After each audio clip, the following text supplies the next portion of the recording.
Hablar de suicidio genera escozor, genera malestar, es difícil hablar de la muerte, es difícil de tomar una decisión tan drástica como esta, pero definitivamente lo más importante es disminuir el estigma. Cuando nosotros disminuimos el estigma, estamos generando acceso a que las personas puedan acudir a los servicios de salud o puedan hablar de situaciones de salud mental. Antes de esto, hablar de salud mental no solamente es hablar de problemas y trastornos en salud mental, es generar bienestar, tanto físico, mental y de alguna otra manera social.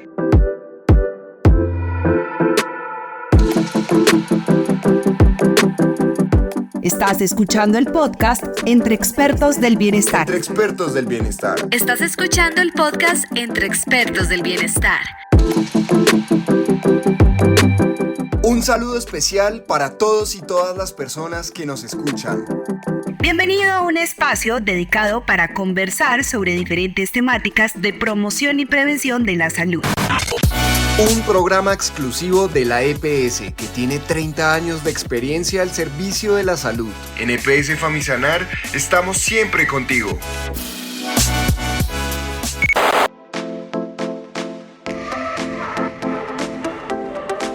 Hablemos de lo que duele. Prevención del suicidio desde el cuidado y la escucha.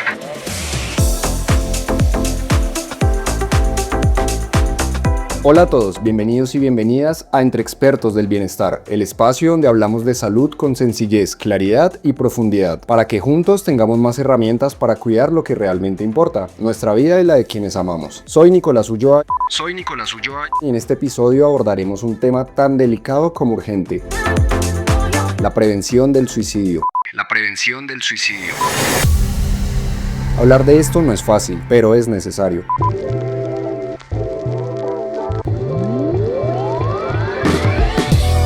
Porque el silencio muchas veces puede ser el mayor riesgo. Comprender las señales, acompañar sin juzgar y saber cuándo pedir ayuda son claves para salvar vidas. Para esta conversación nos acompaña el Dr. Alberto Gómez, médico psiquiatra con amplia experiencia en salud mental y prevención del suicidio.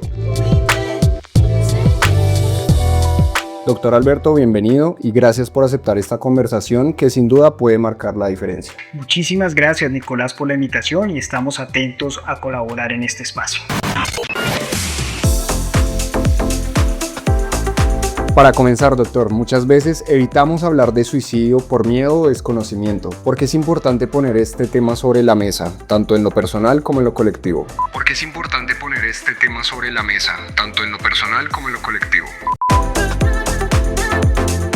Nicolás, yo creo que esta es la pregunta más importante y la que abre este episodio con ustedes, porque el estigma en salud mental marca definitivamente la parada en la toma de decisiones. Hablar de suicidio genera escozor, genera malestar, es difícil hablar de la muerte, es difícil de tomar una decisión tan drástica como esta, pero definitivamente lo más importante es disminuir el estigma. Cuando nosotros disminuimos el estigma, estamos generando acceso a que las personas puedan acudir a los servicios de salud o puedan hablar de situaciones de salud mental. Antes de esto, hablar de salud mental no solamente es hablar de problemas y trastornos en salud mental, es generar bienestar, tanto físico, mental y de alguna otra manera social. Eso es salud mental. Entonces, por eso es tan importante hablar de temas que tengan algún grado de dificultad y que generen de alguna otra forma limitaciones en el momento de hablar.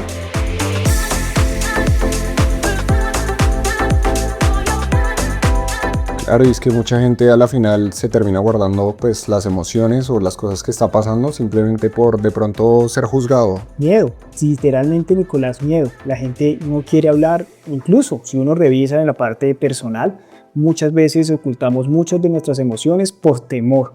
¿Por qué van a decir? ¿Qué va a decir mi jefe? ¿Qué va a decir mi pareja? ¿Qué van a decir mis hijos? ¿Qué van a decir mi mamá? Y al final hacemos un cúmulo de emociones que terminan generando un factor de riesgo para muchas cosas en salud mental.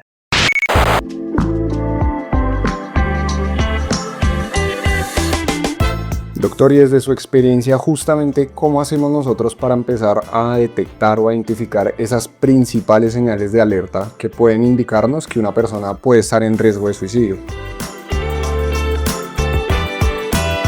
Hace hace un tiempo habían muchos eventos que llamaban la atención porque dice que muchas veces la depresión o los estados de ánimo están enmascarados por situaciones en las cuales las personas se ven felices, pero no del todo es cierto. Siempre hay algún factor que llama la atención en estos casos. El hecho de que yo me cambie mi estructura, que tenga un cambio drástico de alguna otra forma de las cosas que siempre hago y que las demás personas pueden llegar a tomar la decisión de decir, uy, esto está raro, eso es importante terminar. ¿Por qué? Porque definitivamente si yo no estoy sintiéndome cómodo, de alguna otra forma lo voy a hacer explícito en mi cotidianidad, ¿sí? No voy a salir, voy a quedarme más en casa, voy a evitar tener encuentros, voy a tener dificultades al momento de socializar, me ensimismo más en mis espacios de trabajo, tengo preocupaciones económicas, entonces esto hace que la mayoría del tiempo yo esté preocupado por situaciones en el día a día que llevan a que muestre una cara de desesperación o sencillamente pues empiezo a generar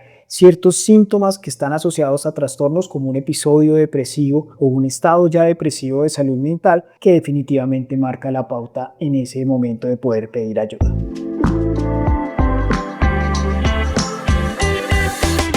Es decir, podría ser un error solamente fijarnos en la apariencia física, por así decirlo. Si vemos a alguien feliz, no quiere decir nada. 100% Nicolás, y qué bueno que lo tomes porque detrás de una sonrisa pueden haber muchas cosas que estén acumulando. Y nosotros somos muy factibles a esconder nuestras emociones, como lo decíamos anteriormente. Y si las escondemos, pues estamos guardando una manera de pedir ayuda, estamos guardando una manera de, digamos, explotar parte de lo que estamos sintiendo para que podamos pedir ayuda en el futuro cercano.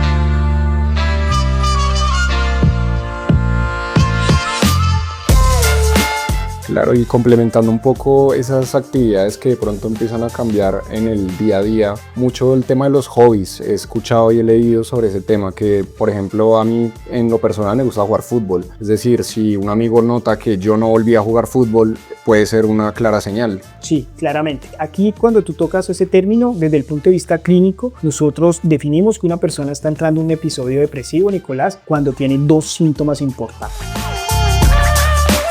Uno, cuando la mayor parte del tiempo se siente triste y dos, cuando pierde el gusto por hacer las cosas que antes normalmente hacía. En términos semiológicos, eso se determina como anedonia y es un estado en el cual las personas, si antes, como tú lo referías, te gustaba jugar y te gustaba estar de alguna otra manera en un ambiente con tus amigos, ya definitivamente no lo hacen. Si te gustaba escuchar música y ya definitivamente no te sientes interesado, empiezas a cambiar parte de tus patrones que normalmente han sido cotidianos en tu vida. Los hobbies son la primera signo de alarma que uno identifica de un cambio. Oye, pero antes te gustaba jugar tenis, oye, pero antes te gustaba dibujar, oye, pero antes te gustaba estar en las redes sociales, posteabas cosas, hacías situaciones que sean completamente dentro de la cotidianidad normales, pero definitivamente si hacemos esos cambios vamos a perder ese gusto por hacer ese tipo de actividades que para nosotros ya determinan uno de los factores más importantes para determinar que una persona está deprimida.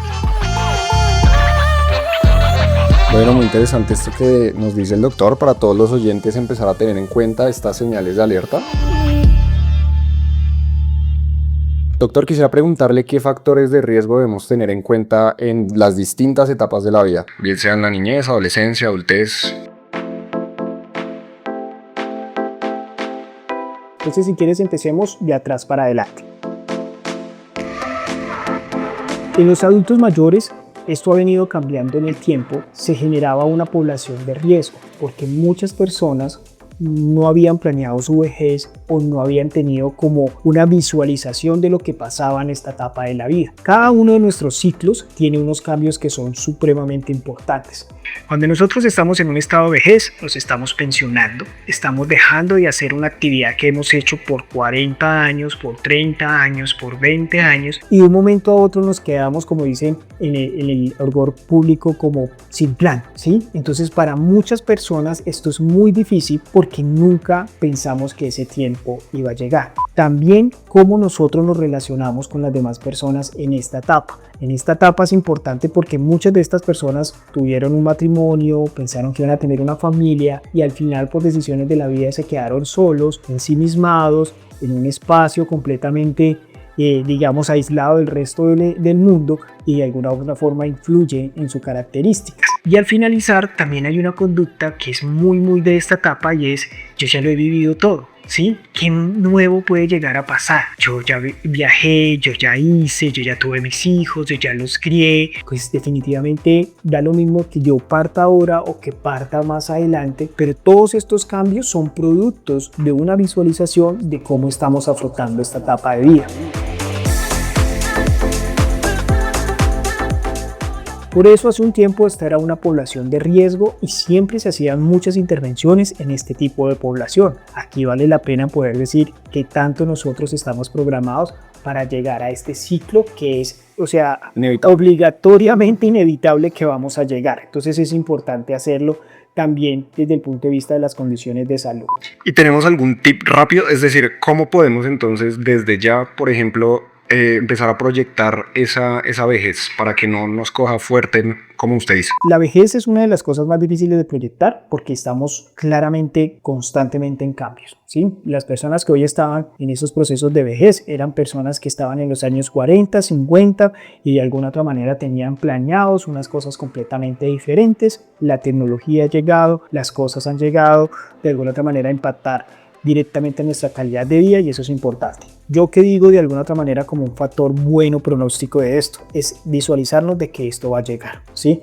Uno, lo que yo haga hoy va a favorecer lo que va a pasar más adelante en esta etapa. Si yo tengo una buena calidad de vida, y esto no incluye solamente comer bien, dormir bien, que es supremamente importante, es mantener una salud y de alguna otra manera un bienestar físico. Eso me va a favorecer que en esta etapa de la vida yo tenga un grado de independencia, que pueda estar activo, que pueda hacer actividades de lo que yo tanto soñé que en algún momento iba a estar o pensionado o cesante, pues que yo las pueda activar, que yo pueda viajar, pero que me sienta en las condiciones de poder caminar, hacer todas las cosas que están ahí. Y segundo, hacer un plan de pronóstico de que en esta etapa también se vive. Y en esta etapa también es importante tener una buena relación con parejas, con hijos, con amigos, con familiares, porque muchas veces pensamos que esa etapa ya no fue. Entonces lo que estamos cultivando hoy es lo que definitivamente nos va a apoyar en ese futuro. Por eso hay que visualizarlo y es muy importante en esta etapa de la vida.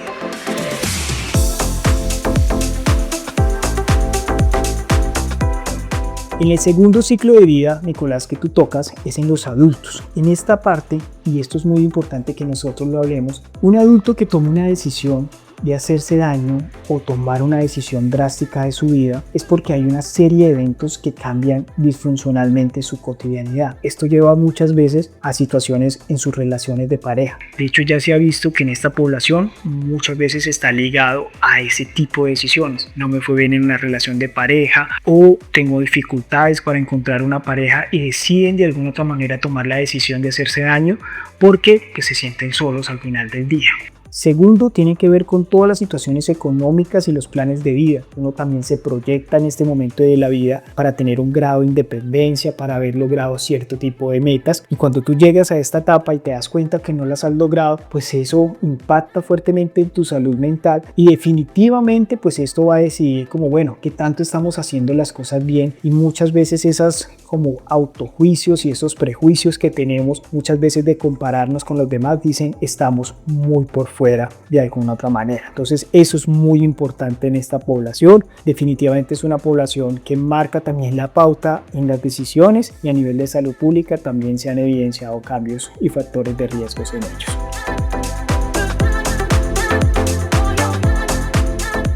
En la adolescencia.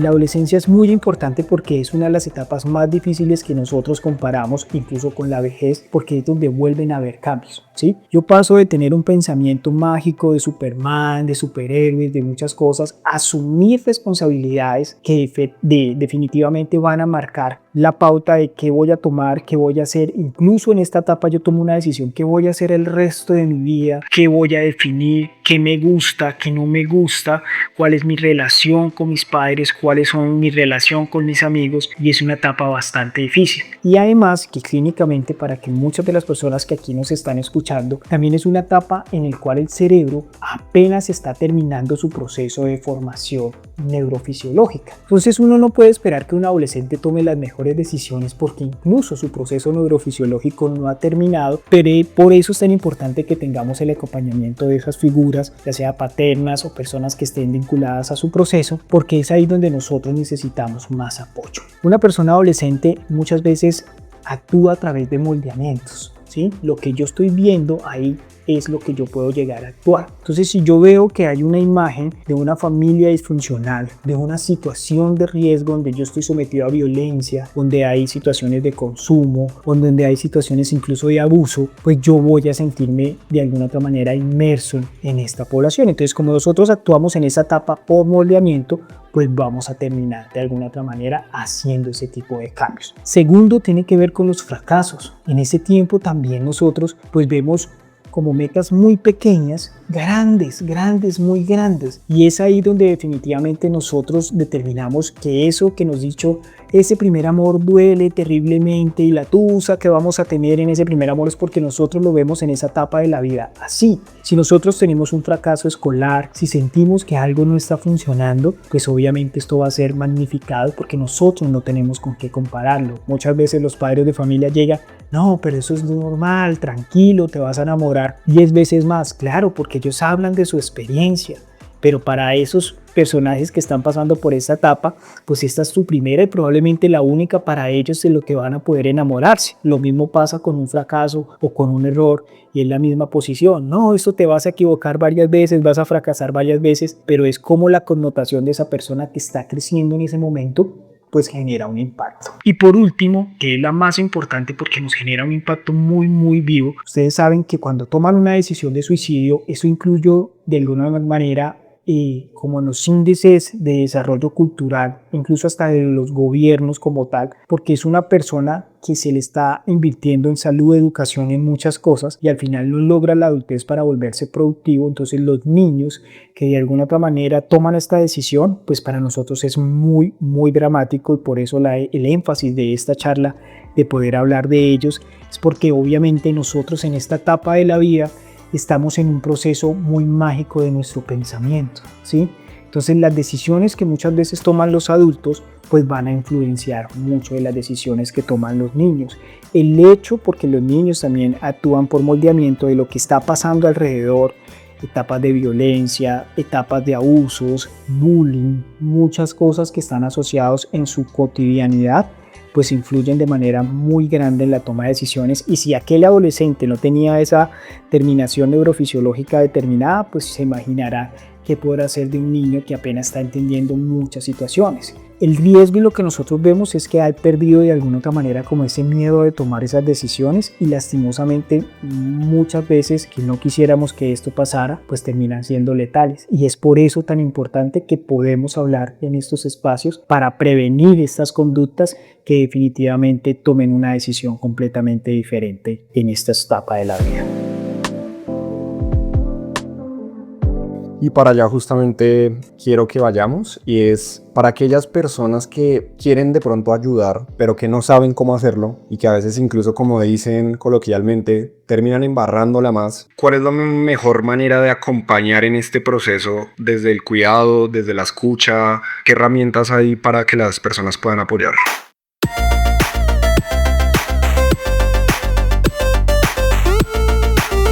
Bueno, Nicolás, aquí es importante saber y hacemos como un proceso de autodiagnóstico de qué tan cómodos nos sentimos nosotros hablando de estas situaciones. Tú lo decías al principio cuando estabas describiendo el episodio y no es fácil hablar de esto. Y tampoco yo debería esperar que todas las personas pudieran hablar de esto con facilidad. En los procesos generalmente en los cuales nosotros estamos interviniendo en salud mental, yo siempre pongo la misma posición. Yo, Alberto, hoy me siento en la capacidad de poder hablar de este tema. Si yo me siento en la capacidad de hablar de este tema, es un momento de poder hacerlo. Si definitivamente yo no me siento capaz de poder hablar del tema, es preferible que se hagan a un lado. ¿Por qué? Lo decíamos anteriormente y tú lo repetías. La frase que yo pueda llegar a hacer puede llegar a ser muy contradictoria para esta situación y para este personaje que lo está pensando y puede llegar a hacer más daño. Esa palabra, como yo decía, que el adolescente está viviendo su primera tusa o su primera disfunción de pareja, ay, pero no llores, no hagas tanto drama, porque esto te va a pasar muchas veces y es tu primera pareja, entonces no seas tan dramático por esa situación. Eso va a hacer que esa persona se sienta aún peor y va a generar dificultades en el momento en el que vaya a tomar una decisión tan drástica como lo es una conducta suicida.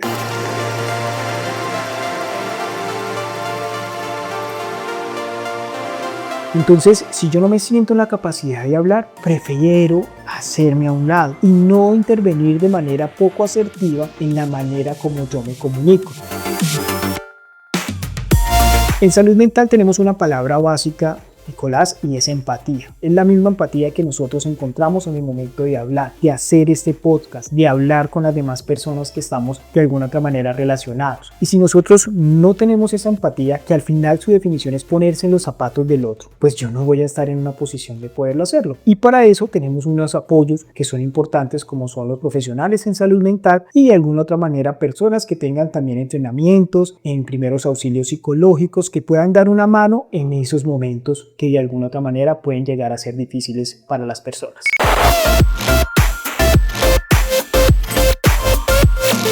Bueno, y justamente para esas personas que, como lo hemos hablado durante todo el capítulo, sienten, no sé, vergüenza, culpa e incluso miedo, lo que hemos hablado, ¿cómo podemos nosotros construir unos entornos más saludables, donde se pueda hablar abiertamente del tema sin tabús?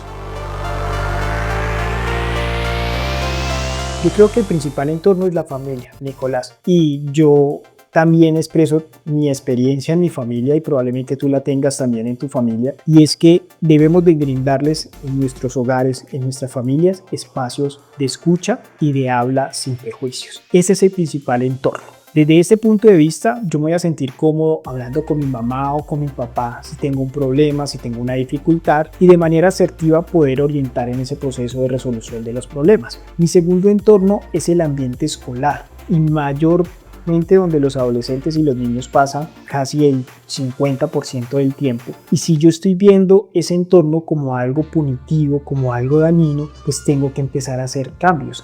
Y no creas, también en los procesos escolares hay muchos profesionales también de la educación que se les dificulta hablar de las emociones, que se les dificulta hablar de un estado, muchas veces con muchos prejuicios que son normales que pudieran llegar a tener las personas, pero que no pueden ser aplicados para la población en la cual está porque pueden llegar a hacer daño. Entonces ese sería tu segundo lugar que de alguna otra manera pudiera llegar a ser un espacio que pueda ser acogedor y que pueda ser de alguna forma protector para esta persona que se está sintiendo mal. Y así también si estoy trabajando un espacio, por ejemplo hoy que estamos en este episodio, pues vamos a encontrar que muchas de las personas que también nos están escuchando también son trabajadores de esta entidad y también es importante poder hablar de cómo me siento, qué pasa al interior de mi cotidianidad en el trabajo, qué pasa en el momento en el cual yo tengo dificultades, cómo o con quién yo me apoyo o dónde puedo llegar a pedir o levantar la mano y decir necesito ayuda. Sin duda alguna, las redes de apoyo cumplen un papel fundamental en todo este proceso. En el caso de aquellas personas que quizás no tienen una buena relación tanto con compañeros como con familia, en ese caso, ¿cómo abordar una problemática de estas en caso de que no tengas apoyo, entre comillas? Aquí, digamos, como la conducta suicida es un indicador incluso de gestión de los gobiernos, ¿sí? Entonces todas las ciudades, todos los países, es un indicador que muchas veces, digamos, que mide la acción en salud de las intervenciones que nosotros estamos haciendo, pues es un problema o una situación de salud pública que se tiene que atender. Para ese tipo de casos, lo que está previsto cada uno de los distritos o de alguna otra manera las poblaciones donde estamos adscritas es generar espacios de ayuda o que sean protectores para la salud mental. En el distrito nosotros contamos con la línea 106, que es nuestra línea de salud mental, donde ahí, independientemente de quién seas, de qué aseguradora seas o de qué raza, etnia o género o edad seas, vas a tener una atención profesional por un especialista en salud mental. Entonces, es un espacio que es gratis, asequible, puedo levantar mi mano, puedo decir sin miedo, sin prejuicios, porque la persona que está detrás no te conoce, no tiene ningún contacto contigo, más allá de brindarte una ayuda y definir, oye, creo que tienes que pasar a otro espacio, o sencillamente escucharte y dejar que tu expresión de tus emociones lleve a que puedas canalizar esa tensión y resuelvas rápidamente tu conflicto. Pero son espacios que son abiertos, específicamente la línea 106, que es nuestro espacio aquí en el distrito en Bogotá, donde tenemos atención específica en salud mental.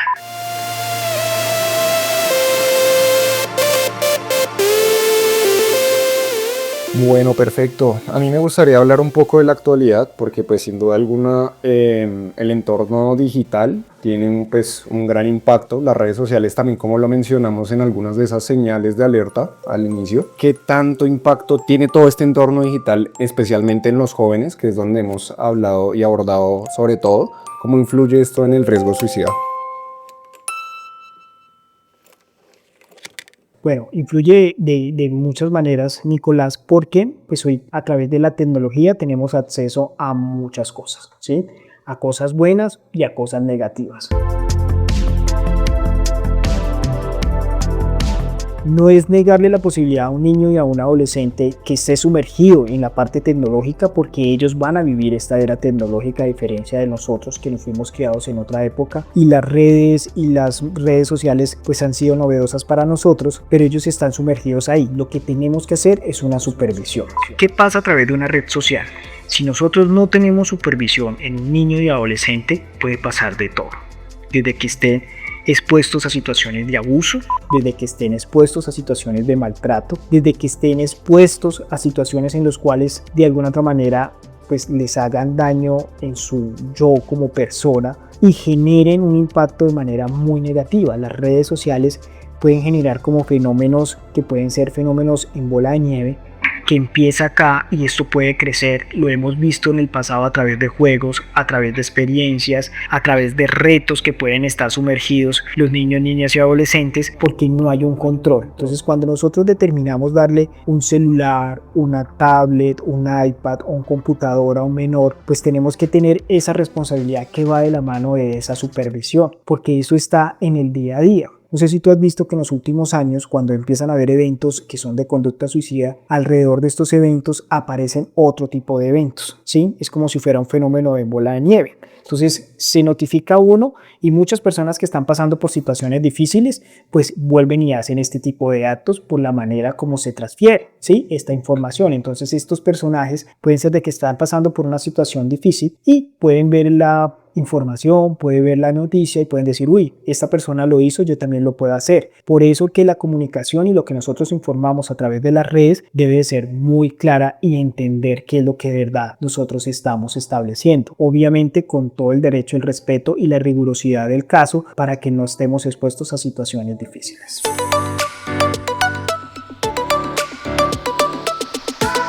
Y este último tema me lleva justamente que pueden de alguna manera replicar lo que está pasando. Es decir, hablar de suicidio puede de alguna manera incitar o darle ideas a la otra persona. Y con esto mismo quisiera que abordáramos de una vez los mitos más comunes que hay alrededor del tema. Mira, eso que tú dices es un fenómeno que nosotros en salud mental, los que trabajamos en salud mental, es un proceso grande. De hecho, de alguna otra manera, algunos, especialmente en Bogotá, han hecho un trabajo muy chévere con muchos comunicadores de cómo transmitir esta información, cómo transmitir una noticia de una conducta suicida con un alto de letalidad. Para nosotros es muy importante porque esto genera un fenómeno en masa. Más allá de que incite, es que yo estoy expuesto a una noticia en la cual yo puedo estar sumergido en una situación similar, ¿sí? Yo puedo hablar de que estoy pasando por un proceso en el cual me están haciendo bullying, me están haciendo matoneo, me están generando un proceso difícil en mi yo como persona, y yo me puedo identificar con esa persona y puedo tomar esa decisión. Por eso esa exposición de alguna manera de las cosas que nosotros podamos decir a través de las noticias, de las comunicaciones, es importante decirlas. Tampoco hay que negarlas y decir que no existieron, porque eso también es tabú. Y eso que tú dices de estos mitos es decir que de alguna otra manera pues esta situación no existe. Y las personas que probablemente quieran conocer esto, los invito a que entren a la Secretaría Distrital de Salud. Ahí tienen un link específico que se llama Salud Data, donde hay información pertinente sobre todo lo que tiene que ver con salud mental y específicamente con la conducta suicida. Y es importante empezar a sacar ese mito de que esto no existe. 1. Pierdan el miedo en hablar de alguna otra forma en los procesos de atención. Es importante hablar de la salud mental. ¿Qué hay en nuestra salud mental? Y segundo, ¿qué hay en nuestra salud mental familiar? Si nosotros minimizamos, ay no, es que hubo un tío, que es que hubo un abuelo que tenía un problema de salud mental o que incluso tomó una decisión como esta de hacerse daño, pues definitivamente es importante poderlo decir, porque si no lo decimos vamos a minimizar un riesgo que puede llegar a generar un cambio. El segundo mito es decir que las personas que hacen este tipo de acción terminan siendo o fuertes o cobardes. Esto no depende de qué tan fuerte o con cobarde esté. Es en el momento en el cual yo esté en mi vida que me lleva a tomar una decisión. El tercero es no minimizar los riesgos. Si alguien te está diciendo, oye, preferiría no amanecer hoy, oye, preferiría estar muerto, oye, ya he pensado en cómo llegar a hacerme daño, es levantar la mano, acercarse al servicio de salud. Y aquí es donde nosotros invitamos en estos espacios de salud, donde podamos decir, oiga, el sistema de salud está preparado para atender esto. Toquen la puerta, levanten la mano que les van a brindar ayuda. Muchas veces vamos a los controles y aquí entramos con los niños, niñas y adolescentes, vamos a los controles de crecimiento y desarrollo y nos da miedo hablar de cómo se siente emocionalmente o si ha pasado algo en el colegio con los niños, niñas y adolescentes. Esto es importante poderlo decir. Todos los niños, niñas y adolescentes tienen por derecho de salud hacer un acceso a una valoración integral en salud y hoy aquí lo podemos hablar abiertamente. Yo puedo ir a hacer una valoración integral en salud y en esta valoración integral de salud puedo levantar la mano y decir, mira, desde el punto de vista mi hijo se ha estado sintiendo mal, no está durmiendo bien, ha tenido algunos cambios a nivel escolar que son importantes poderlo hablar para que esa persona que está haciendo esa valoración de riesgo pues pueda hacer un proceso de tamización para definir, oye, si está en riesgo el paciente o no está en riesgo el paciente y activemos una ruta que es esa ruta de salud mental que es tan importante que al final este tipo de intervenciones pues terminan salvando vidas.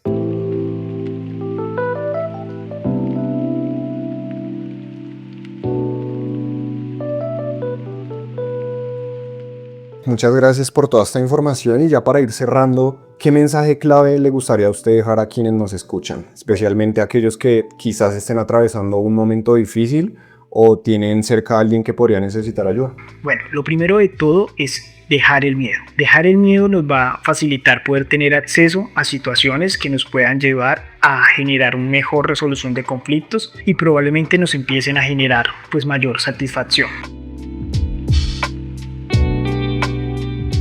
Segundo, identificar qué es lo que ha pasado con mi vida. Yo puedo identificar que hay muchos rasgos, muchas situaciones difíciles, pero pues déjele esa potestad o ese trabajo a un profesional de la salud sin miedo para poder expresar cómo les pueden ayudar a resolver muchos de sus conflictos que para muchos de ustedes puede llegar a no tener, digamos, una salida, una respuesta rápida, pero con la visión de otra persona puede resolverse.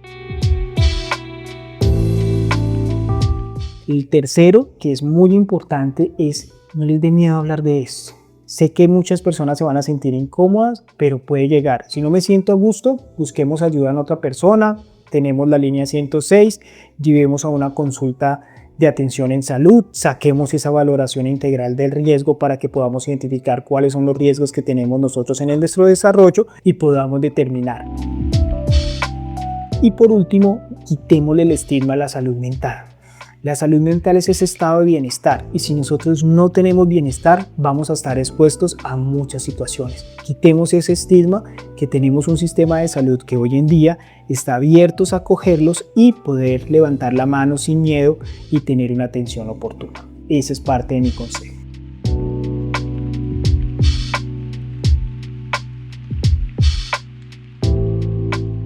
Doctor Alberto, muchas gracias por su claridad, su humanidad sobre todo, y por recordarnos que hablar del suicidio no lo promueve, lo previene. Exactamente. Y que acompañar, escuchar y preguntar también puede ser una forma incluso de salvar una vida. Bueno, Muchas gracias por este espacio, por habernos compartido sus conocimientos y por dejarle esas enseñanzas pues tan valiosas a toda nuestra audiencia. muchísimas gracias a ti, Nicolás, por la invitación y de alguna otra manera estamos siempre abiertos a hablar porque el hablar disminuye y favorece muchas situaciones en salud mental. Así es.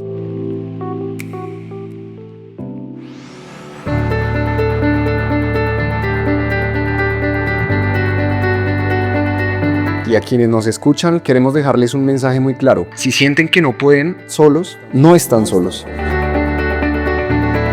Pedir ayuda no es señal de debilidad, es un acto de valentía y de amor propio. Esto fue Entre Expertos del Bienestar, el podcast donde hablamos de salud sin miedo y con responsabilidad. Nos encontramos en un próximo episodio. Quien los acompañó, Nicolás Ulloa. Hasta un próximo episodio.